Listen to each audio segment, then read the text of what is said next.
나이스님이 질문을 주셨네요. 한번 볼까요? 네, 많은 분들이 질문하신 내용과 좀 비슷한 거라 한번 보겠습니다. 나이스님이 어떤 질문 주셨냐면은 각 나라별 디지털 화폐를 준비 중이거나 개발 중이라고 들었는데, 그럼 만약에 각 나라들이 기존 화폐 사용이 줄어들고 디지털 화폐로 움직일 경우 리플이나 스위프트 등 송금업체들은 활용도가 떨어지지는 않는지 궁금합니다 주셨는데, 자, 일단은 정확히 알 필요가 있는데, 우리가 흔히 종이돈이라고 부르는 거, 예, 요즘 쓰시나요? 우리나라 같은 경우는 솔직히 종이돈은 아직도 쓰는 사람 거의 없을 것 같거든요. 그죠? 없을 듯 싶고. 그럼 또 뭐가 있나요? 디지털 돈이 있겠죠? 뭐죠? 여러분 은행 계좌 있는 돈, 예, 이거 실물돈 아니잖아요. 디지털 형태의 돈이죠. 그죠? 여기 있겠죠?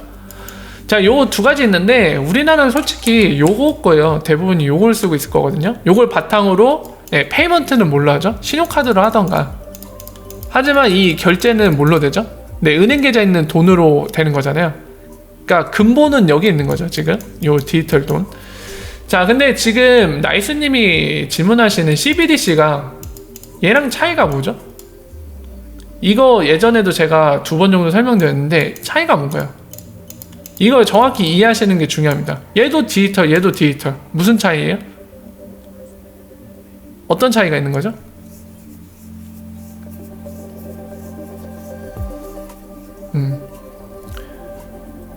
차이점을 얘기하기 전에 둘 다 디지털인 거는 뭐하다? 똑같다. 둘 다 디지털이요. 똑같아요. 공통점만 얘기하면 이제 바로 의문이 들겠죠. 아니, 그럼 CBDC 왜 만드는 건데? 뭐야, CBDC 정체는 뭐야? 얘도 디지털 돈, CBDC도 어차피 디지털.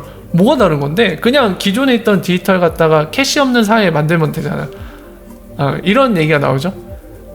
여러 가지 이유가 있겠지만은 기존 디지털 돈은 똑같은 디지털, 즉 우리가 이 컴퓨터나 이런데, 디지털 세상에서 0101 바이너리로 표현하는, 걸로 이 구성하는, 지금 여러분들 보시는 화면도 솔직히 안에서 이제 회로상에서는 0101로 기록된 거예요, 다. 우리가 반도체 얘기하잖아요. 0101로 기록된 거, 그걸 다시 읽어드려갖고 화면에 이런 식으로 약속된 걸로 전환해서 표기하는 거거든요. 예, 다 0101입니다. 똑같이 CBDC도 0101, 예, 디지털 돈도 바이너리는 0101일 뿐인데, 그럼 무슨 차이가 있는 거냐? 도대체 중앙은행은 왜 이걸 또 다시 만든다는 거야? 이런 의문이 드시겠지만, 여러 가지 이유가 있겠습니다만, CBDC는 지금 다 모든 중앙은행들이, 예, 뭘로 기반으로 개발하고 있죠? 분산원장으로 기반을 하고 있죠. 예, 왜냐면 분산원장을 기반으로 하지 않는다면 기존의 디지털 돈과 다를 게 없어요. 예, 차이점이 아예 없습니다. 예, 거의 전무예요. 그러니까 의미가 없는 거죠. 개발할 이유도 없는 거고, 개발해도 똑같은 거고요. 예. 그러니까 분산원장을 기반으로 지금 CBDC를 만들고 있는 거고, 분산원장의 장점이나 이런 거는 또 굳이 설명 안 드릴게요. 그럼 설명이 너무 길어지기 때문에 지금 포커싱된 질문을 벗어난, 예, 그런 디테일한 설명은 생략하도록 하겠습니다. 왜냐하면 제가 예전에 설명을 2번이나 더 드렸거든요. 그래서 자세한 게 궁금하시면 예전 영상을 참고하시면 도움이 되실 것 같고요. 자, 분산원장을 기반으로 하는데 그 기반 기술을 블록체인으로 하는 곳도 있고요. 그리고 아닌 것도 있죠. 또는 공개 안 한 중앙은행도 있습니다. 도대체 어떤 기술 기반으로 분산원장을 구현할 건지 공개 안 한 곳이 있는데, 바로 그 얘가 한국은행이 되겠죠. 한국은행은 공개 안 했습니다. 예, 그걸 블록체인으로 할지 뭘로 할지 아직 정확히 공개를 안 했고요. 그리고 그 밖에 국가들도 몇 개 있는 것 같아요. 예, 하지만 영국 중앙은행 또는 싱가포르 중앙은행, 캐나다 중앙은행은 이미, 예, 그 CBDC 연구 리포트 보시면 페이지 1단계, 2단계, 3단계 나눠서 진행하고 있는데, 그 리포트를 보면은, 예, R3 코르다라던가, 예, 또는 그 JP모르건의, 예, 쿼럼이라던가 이런 것들 블록체인 기반으로 한 게 이미 공개가 되고 있죠. 예, 그렇기 때문에 얘네 분산원장의 기반이 되는 기술은 뭐다? 블록체인이다. 뭐 이런 것들을 확인할 수 있습니다. 자, 그러면 아까 말씀하신 것처럼 똑같이 디지털이지만 분산원장 기반으로 지금 CBDC를 만드는데, 이 만든 CBDC의 또 근본은 뭔지 생각하실 필요가 있어요. 근본은 뭐죠? 법정화폐입니다. 새로운 존재를 만드는 게 아니에요.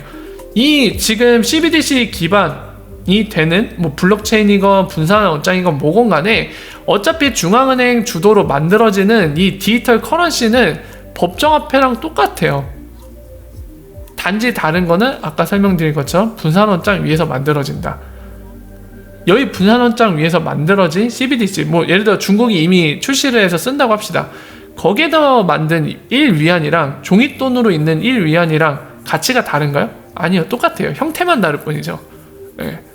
그래서 아까 질문 주신 게 만약에 중앙은행들이 이렇게 CBDC 만든다고 하는데 그러면은 리플이나 스위프트가 안 쓰이냐? 네. 사실 그쪽으로 포커싱이 가면 안 되죠.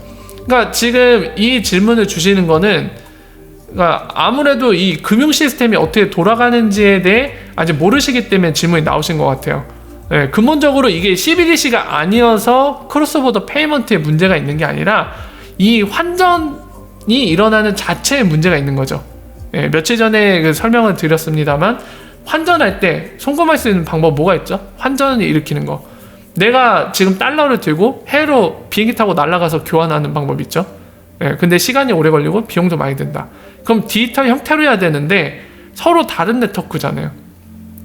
그죠? 서로 다른 네트워크이기 때문에 서로 네트워크 간에 메시지를 주고받을 수 있어야 되잖아요. 그게 뭐다? 바로 스위프트 메시징 시스템인 스위프트 GPI 또는 기존의 스위프트 시스템인 거죠. 네. 그걸 하는데 문제는 뭐가 있죠? 그러니까 서로 계약은 할 수 있어요. 그러니까 예를 들면은 내가 100달러를 보내는데 지금 환율 기준상 원화로 따지면 뭐 1000원으로 그냥 예시를 들게요. 1달러당 1000원이다. 그러면 결국에 원화로 바꿨을 때 10만 원이잖아요. 네. 이렇게 하고 싶어요. 지금 실시간 환율을 적용해서 이렇게 하고 싶은데 스위프트 메시지 통해서 다른 네트워크지만 이걸 통해서 우리 이렇게 계약을 해서 거래를 합시다 하고 보냈어요. 근데 문제는 이 10만 원을 어떻게 주나요? 이 100달러를. 이거 넘길 방법이 없거든요.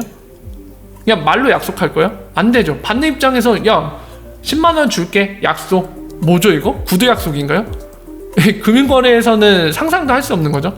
뭔가 정확한 게 필요하잖아요. 예. 그래서 뭐를 해놨다? 프리펀딩을 해놨다. 뭐죠? 예를 들면은 이 은행이 A예요. 보낼 쪽이 은행이 B고 받는 쪽이 B예요. 보낼 쪽이 A고. 그러면 A은행이 B한테 뭐예요? 간결하게 예시를 들면 여기다 계좌를 만드는 거예요. 우리처럼. 이 시중은행 B가 우리은행이라고 가정합시다. 그러면 A에 있는 뭐 뱅크 오브 아메리카 할까요? 우리은행한테 송금하고 싶어요. 여기 있는 고객한테. 그거 뭐 한다고요? 우리은행에다 뱅크 오브 아메리카 계정을 만들어요. 계좌를. 만들어서 여기다 돈을 미리 해놓는 거예요. 네. 돈을 미리 쌓아둬요. 그래서 어떻게 한다? 100달러 보낼 거면 내 계좌에서 100달러치 마이너스 시켜. 이런 식으로 하고 있어요. 지금. 네. 이거 어떻게 보면 실시간으로 데이터에 의해서 돈을 움직이는 게 아니죠. 네. 물론 어떻게 보면은 맞을 수도 있지만 사실 의미상으로는 이 돈을 미리 쌓아놓음으로써 환율 변화에 따른 손해도 보고 있고 그 손해를 없애기에 관리를 하고 있잖아요. 볼라틸리티 리스크를 매니지먼트 하고 있잖아요. 선물 환거래, 선물 외환거래 이런 것들을 통해서 그거를 비용을 0으로 만들기 위해서 굉장히 노력을 하고 리소스를 투입하고 있죠. 그러니까 여러 가지로 결국에는 뭔가 비용이 발생한단 말이에요. 그리고 이 프리펀딩 된 돈도 적절하게 조정하지 않으면 쌓아두지 않으면 송금을 할 수가 없겠죠. 그러니까 이런 많은 문제들 그리고 돈이 여기에 묶인다는 거 그리고 한국뿐만이 아니라 다른 나라 보내고 싶으면 똑같이 이렇게 또 해야 돼요. 돈을 쌓아두고 또 관리를 해야 되고 이것 때문에 발생하는 비효율들을 뭘로 해결하겠다? 여기 사이에 XRP 레저 껴갖고 해결하겠다는 거예요. XRP 레저의 특징 뭐죠? 퍼블릭 레저니까 전 세계 어느 곳이든지 시간에 구애받지 않고 24시간 네가 원하면 접속할 수 있다는 거죠.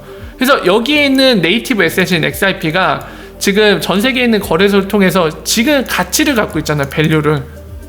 실시간 환율을 갖고 있죠. 그리고 여기에는 거의 리얼타임이죠. 3초 만에 모든 게 해결 가능한 공간입니다. 그러니까 이거를 통해서 실시간으로 데이터를 옮기겠다는 거예요. 뭐를? 돈을. 달러를 여기에서 실시간 환율이 존재하는 XRP 통해서 100달러치 XRP를 사요. 그리고 B 쪽에다가 넘겨주는 거죠. 이 국가에 넘어가요. 이 XRP가. 갈 수 있나요? 갈 수 있죠. 왜냐면 XRP는 블록체인이고 퍼블릭 레저니까. B 국가에 있는 누군가한테 가면 되잖아요. 아직 우리나라에 5대 거래소가 없지만 만약에 뭐 업비트가 그렇다. 업비트로 가면 돼요. 이 XRP가. 얼마 걸려? 3초. 3초면 가잖아요. 가서 즉시 바꿔버리는 거죠. 뭘로? 원화로. 그래서 이렇게 올 수 있는 거죠. 예. 그러니까 지금 이 1년에 이해를 돕기에 설명을 드렸는데 CBDC랑 상관이 없어요. 예. 굳이 상관이 있다면은 제가 설명드린, 그리고 실제로 싱가포르 중앙은행이 페이지 3단계 리포트에 내놓은 모델 여러 가지 한 8개, 9개의 모델이 있는데 그 중에 CBDC, 유니버셜 익스체인지라는 존재, 그러니까 CBDC끼리 서로 수합할 수 있는 교환 거래소 플랫폼을 중앙은행들이 서로 협력해서 만들어낸다면 지금처럼 XRP가 브릿지할 필요가 없어지거든요. 그러면은 XRP한테 좋지 않은 영향을 줄 수도 있습니다. 근데 그게 아닌 이상은 CBDC가 만들어진다고 해서 XRP가 역할을 할 게 없어지진 않아요. 왜냐면 기존의 종이돈도 그렇고 기존의 디지털 돈도 그렇고 그리고 앞으로 나올 CBDC도 지금처럼 근본적으로 서로 분리되어 있는 네트워크상에 존재한다고 하면 의미가 없는 거예요. 아까 말씀드린 유니버셜 익스체인지라는 게 서로 뭔가 공통된 네트워크가 만들어진다는 거거든요. 그러면 XRP한테 굉장히 악재. 하지만 그게 안 만들어지고 각자의 CBDC 네트워크를 만들어서 각자의 CBDC 네트워크 안에서 그냥 CBDC를 쓸 뿐이라면 여전히 XRP는 굉장히 필요로 할 수밖에 없는 그런 존재입니다. 물론 XRP를 대체할 게 나오면 꼭 XRP가 아니어도 되겠지만 어쨌든 간에 XRP처럼 이런 크로스보더 페이먼트에서 환전 부분에 있어서 기존의 레가시 금융 시스템이 갖고 있는 문제를 해결해 줄 게 있으면 굉장히 좋은 거죠. 자, 그래서 충분히 설명이 됐는지 모르겠네요.